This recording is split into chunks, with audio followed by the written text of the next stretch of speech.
meu amor. Muito obrigado. Irmãos, eu vou começar com uma máxima em que se fala muito dentro da maçonaria e eu acho que é de suma importância chegar e passar para todos os irmãos e que todos venham comungar com isso que eu vou chegar e vou passar agora. Posso não concordar com nada que dizes, mas defenderei até o fim o seu direito de se expressar. Isso é importante dentro da nossa religião. É o respeito ao próximo. E não você não concordar com alguma coisa, e de expressar o pensamento, a maneira dela chegar a ver as coisas. Porque cada um vê de uma maneira e você começa a chegar e entender.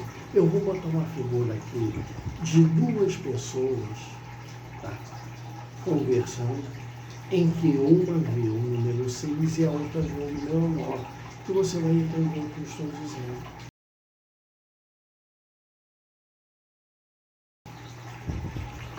Ok? Bom, vamos chegar lá. Eu vou passar agora a história do Lua Cheia de Baratolá. Essa história dessa Shela, ela se cruza um pouco com a minha vida. Tá? Bom, eu sou de família portuguesa, radicada, minha mãe é mineira, descendente diretos de portugueses e parte de pai italianos. Então, extremamente católico, naqueles de chegar ali à missa, não perder a missa nem nada, ia na missa os domingos de manhã, aquela missa, você tinha que acordar cedo. Estudei um período no seminário São José, não deu muito certo, saí e arranjei uma namorada que era da Igreja Batista do Calvário, e consegui que ela também não foi muito à frente as coisas, mas enfim, cheguei aqui.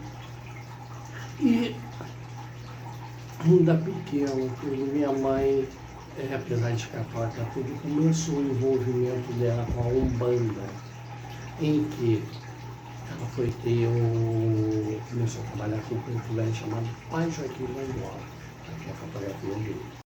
Pai Joaquim veio de Angola, Angola, Pai Joaquim, Pai Joaquim.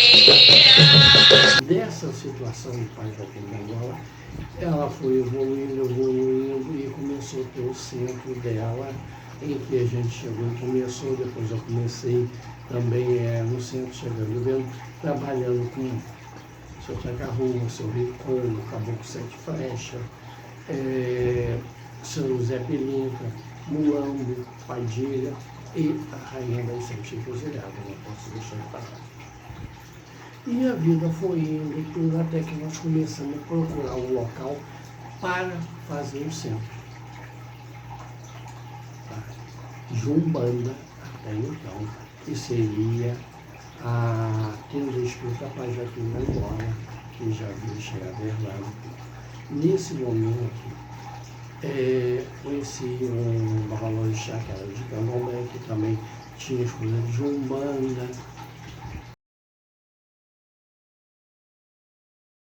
Trabalhava com a Cigana das Almas.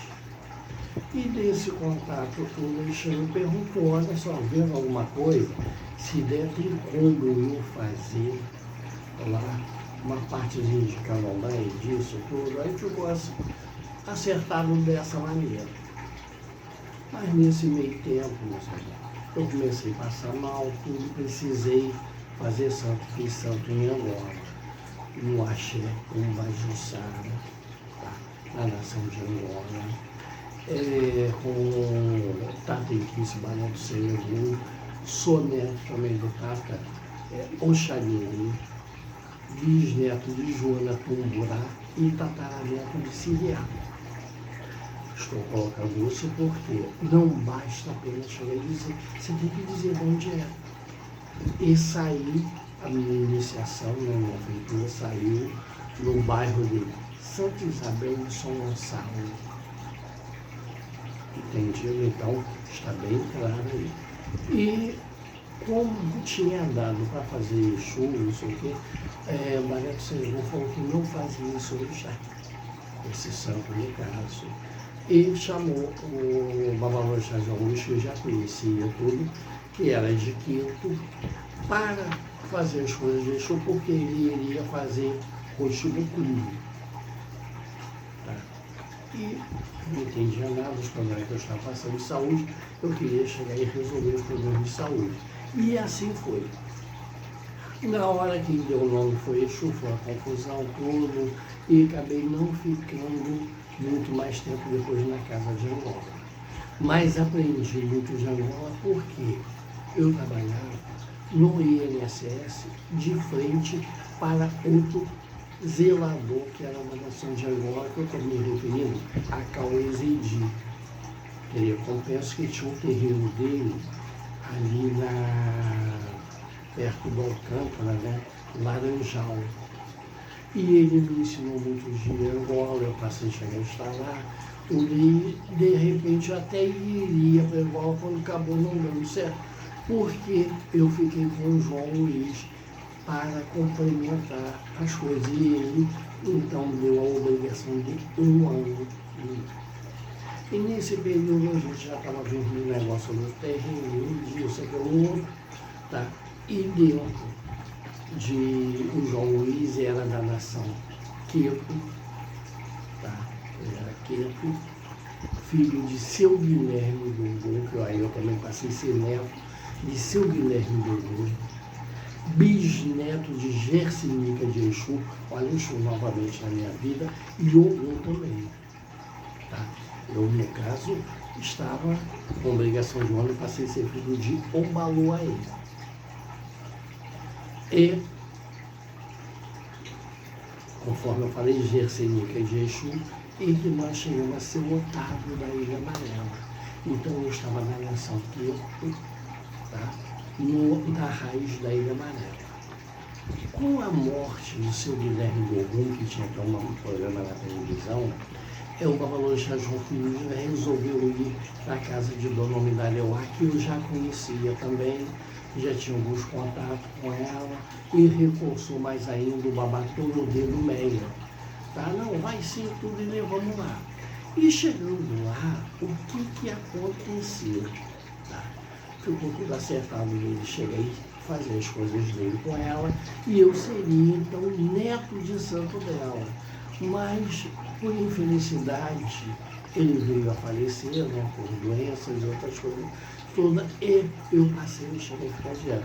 Mas o seu João Luís foi que plantou o axé, tá, que iria se tornar um Ilha de Baratolá. Que ele chegou e falou assim, olha, eu vou tirar os alunos, vou fazer algumas coisas lá, já coloco o nome da sua casa, e você fica como meu herdeiro já na casa. Tá? Que aí você já herda, inclusive, com uma hierarquia do tempo meu de São, porque você vai ser herdeiro. E assim foi. Tá? As coisas correram muito bem, estavam indo, aqueles negócios todos de lá, quando ele chegou a falecer, e passei a ficar então com Dona Omidaleuá, que completou as obrigações. Entretanto, eu já havia aberto a navalha com o seu João Luís e ajudado ele em outras feituras, obrigações, tudo dentro do axé da raiz da Ilha Amarela. Tá. Aí, quando passei para Dona Gisele, já existia essa situação em que ele chegou e colocou, inclusive, o primeiro Iaô que eu raspei, juntamente com o Babalorixá, João Luís do Balumaê, foi o de Obaluaê, Marlene do Molu, já falecida, né? E então o Molu chegou e me colocou na cadeira, tá? Já como herdeiro futuro, porque ainda não estava com o tempo todo isso, tinha que fazer tudo acompanhado pelo Pai Santo. abriu a navalha, fez as situações todas. Não pôde complementar. Quem veio complementar foi Iemanjá através da mão de Dona Mudarilá. Aí as coisas seguiram tudo e estávamos ainda nessa situação, vamos, não vamos, vamos, não vamos. Quando eu fui fazer fim de ano, uma comida para os orixás, agradecendo tudo, quando a Leila, até então tinha feito santo, mas estava afastado, eu brincava com ela que ela ficava só se espiritando na Umbanda. Ela estava afastada do candomblé. Tá? E Iemanjá virou na cabeça dela e adubou nos meus pés. Quando o orixá dobra nos pés, ele está pedindo para que aquela pessoa fosse, ou seja, o pai de santo ou a mãe de santo dela. O que aconteceu? Tá? Quando eu fui cumprimentar a cabeça dela, ela chega virada nos meus pés, Exu passou e colocou a mão, dizendo que aceitava.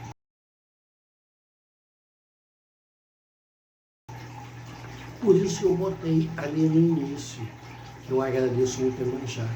Porque veja só uma coisa, eu fui sentado novamente lá no trono de Obuduá, por Iemanjá, apesar de Obaluaê já ter dado as primeiras coisas, Iemanjá ratificou, Iemanjá dobrou nos meus pés.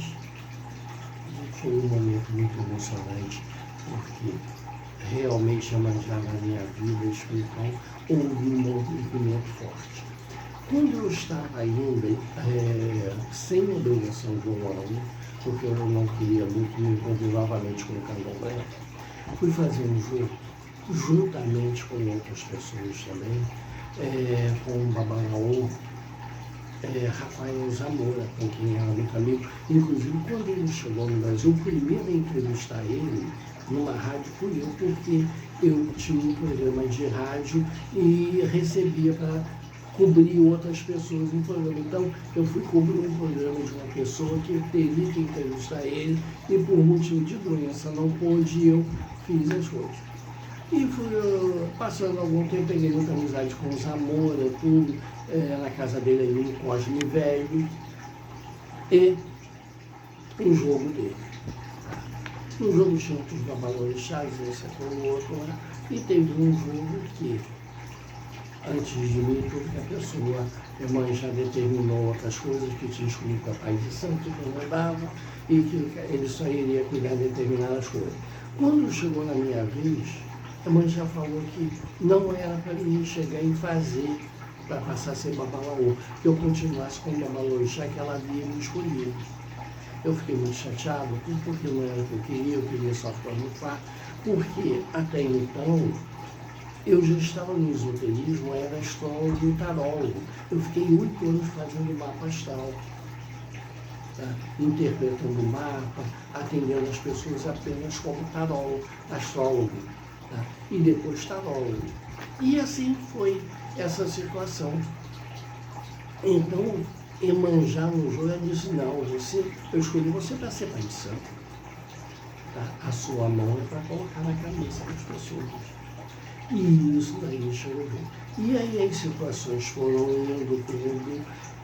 Dona Mudarilá deu a obrigação de 3, deu a de 7, confirmou e colocou, né? E plantou o axé e me deu o Ibaxé. Falei assim, olha, você já não precisaria, por uma questão de que já recebeu de Obaluaê o direito de sentar na cadeira. Mas, por via das dúvidas e amanhã tudo, qualquer problema, eu vou te entregar o Ibaxé, que é o direito de você cantar axé também. E assim foi. E nesse meio tempo, o axé que ficava no Engenho do Roçado, em São Gonçalo, a subida bem grande, tudo, estava indo aquelas coisas todas, do na rua, e nós saímos. Tiramos um barco, o primeiro barco foi tirado do cemitério ali do Maruí, a pessoa emprestou a casa para me tirar um barco, em que saiu Oxum, Ogum e Oxoguian. Oxoguian de Oxalangu. Bom, e aí depois foi um outro barco também, em outra casa, tá? e ajudei a montar as coisas todas, que foi na praia de Mauá. Plantamos um axé em Saquarema, porque nós ficamos lá em Saquarema há algum tempo e precisamos tirar alguns iaú, conforme tiramos 2 barcos em Saquarema, então foi plantado um axé. Dali, veja só como é que é a situação. A gente fazendo ao ponto que eu conheci o professor Ney Fernando. E fomos indo tudo. Teve uma ocasião que eu precisei ir na cidade de Minas, Araxá, fazer alguns procedimentos espirituais, que havia lá tirando um barco, e também tive de plantar axé lá. E seguimos. Mais adiante nós conseguimos um espaço já próprio no bairro de Piedade, em Magé, na praia de Piedade, tudo, aonde nós chegamos e ficamos tudo. Quero ressaltar também que a Leila, nesse período que Iemanjá domou, ela já tinha tomado feito de aparecer Santa Iguala, aquele negócio todo no jeito. Ela foi raspada novamente, que Nanã pediu para que ela fosse raspada, e a gente raspou o mínimo assim possível, tudo, tirando onde tinha que colocar as situações todas, né? E fizemos as coisas tudo, que até então ela tinha até outro nome, e Iemanjá roubou e deu o Noronha de Omidegi. Ela tomou 7 anos no nosso axé, está até hoje lá, né? E confirmou o IE. Então é a primeira obrigação de 7 anos, foi o primeiro IE confirmado, tá? E o mais velho da casa.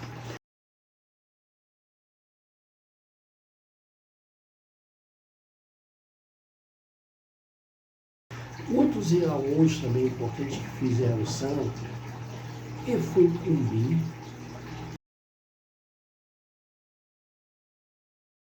que fez Oxalufã, a Zeli de Oxalá, o Rafael de Logum Edé, Jaledé.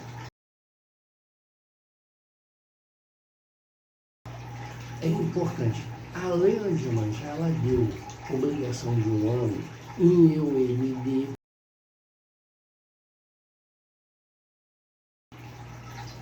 que havia sido meu filho carnal, que foi raspado por minha mãe de santo. Com o falecimento dela, tudo, Leila de Iemanjá deu a obrigação de um ano dele que estava precisando, aquelas coisas todas. E também ela deu a obrigação de um ano no IBTMI, que é o Eli.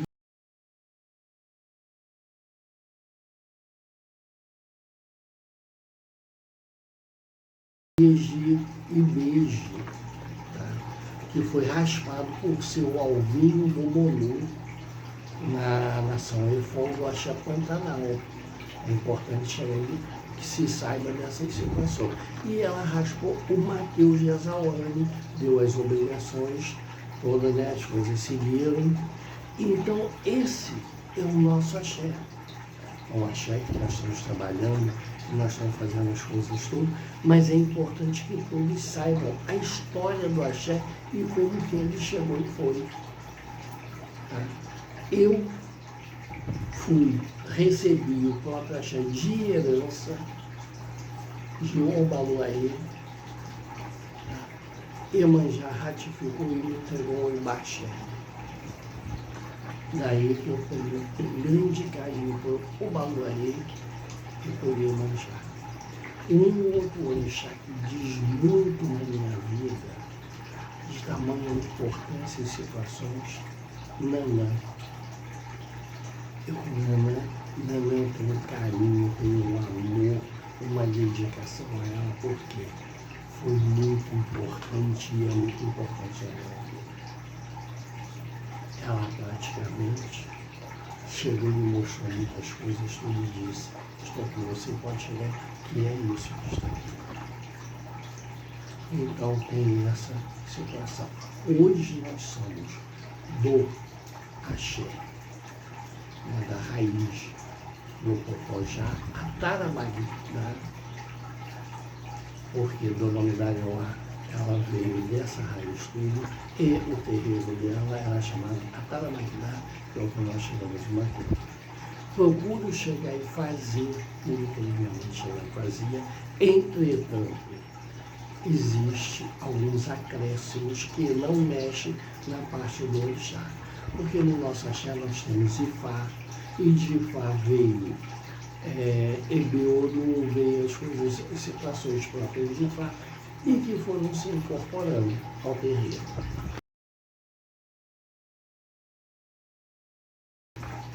Cuidamos de Umbanda, não podemos deixar Umbanda de fora, está sempre fazendo as coisas, tudo temos os dias dedicados. E nesse meio tempo também, o meu irmão, Rian Felipe, se iniciou como agé. Alguns anos depois, montou o terreiro dele, lá Passampá, e da onde eu sou pai pequeno do terreiro dele. Tá? Isso é muito importante, porque além de eu ser de Ifá, eu estou dentro de Leste Segundo. Eu passei por Ifá cubano que iniciei, estou ainda, né, Benin, Nigéria, porque você não deixa de ser, você vai andando tudo para aprimorar e trazer conhecimento. E assim foi. Meus irmãos, essa é a história do Iumu Axé de Baratolá. Eu agradeço todos aqueles que passaram no Axé, aqueles que o Orixá veio, trouxe eles, foram iniciados no Axé, o Mitolá, o Bipinguê, são pessoas que jamais poderão deixar o Axé espiritualmente, porque tem uma parte deles ali. Oxalá também, são todas pessoas que estão ali conosco para sempre. Meus irmãos, nosso axé também, por eu ter vindo também de Angola, esta pessoa aqui de Angola, conforme vocês sabem, nós tínhamos, sempre cultuávamos também Quitembo, Dandaúda, é importantíssimo para nós, tá? Que era aquela situação de que a gente tinha aquele carinho, e esses dois inquis tinham um carinho maravilhoso por eles. E, juntamente, tá, com o Geige, só do Geige e tudo, que meus parentes são da parte são da nação Geige, Sul e Dan. Sempre tive carinho com Etna, Dan, dentro da casa ali, que a gente chegava e cuidava, e onde ficava um vodum, um vodum, que nós temos sempre isso lá. E meu filho, o Ivan, veio a fazer o vodum louco. Então nós procurávamos o quê? Aos domingos, assim, quando tinha alguma coisa aqui, nós convidávamos pessoas de Geige para ir tocar um candomblé lá, para a gente dançar Geige, aprender cantiga, aprender aquelas coisas. O mesmo fazíamos também com Angola, que era uma integração que tinha isso dentro do nosso axé. Quer dizer, nos primeiros 6 meses a gente convidava um terreiro de Geige para ir lá tocar. Passou mais 6 meses, não sei o quê, um de Angola para chegar lá tocar, para cantar em Angola. Então isso era feito no domingo pela manhã, e se almoçava, passava aquela tarde maravilhosamente lá bem. E fazíamos algumas vezes também com o pai Jorge, mãe Eliette, que era um elefante, eles iam lá, ou então nós íamos lá na casa também, porque existia o tempo estava mais folgado também. Então esse é o axé Eleimar Tolar, porque a casa de Exu é uma casa como as Nações Unidas, é para todos, não é apenas para ele. E nós ficamos felizes, estamos contentes de tudo que está acontecendo e que a casa está indo, está maravilhosamente bem. Olha, agradecemos muito o vodum Ajuçu, vodum maravilhoso, aliás, vodum Ossum, Dan, louco, e a Junção. É a minha referência e, logicamente, sempre BC e senhor BC, maravilhoso, maravilhoso BC. Muitos ajudaram o axé. Também cheguei a citar todos aqui, seria quase impossível. Mas todos estão representados por todos os orixás e principalmente o Vumilar, em que, através do orixá Vumilar, o salvo todos de fato, e através de Oxum, eu salvo todos os orixás, que ela que fez o primeiro e a outra. E através de Oyokutu, a todos aqueles que são de Lessa. Muito axé, muita coisa boa,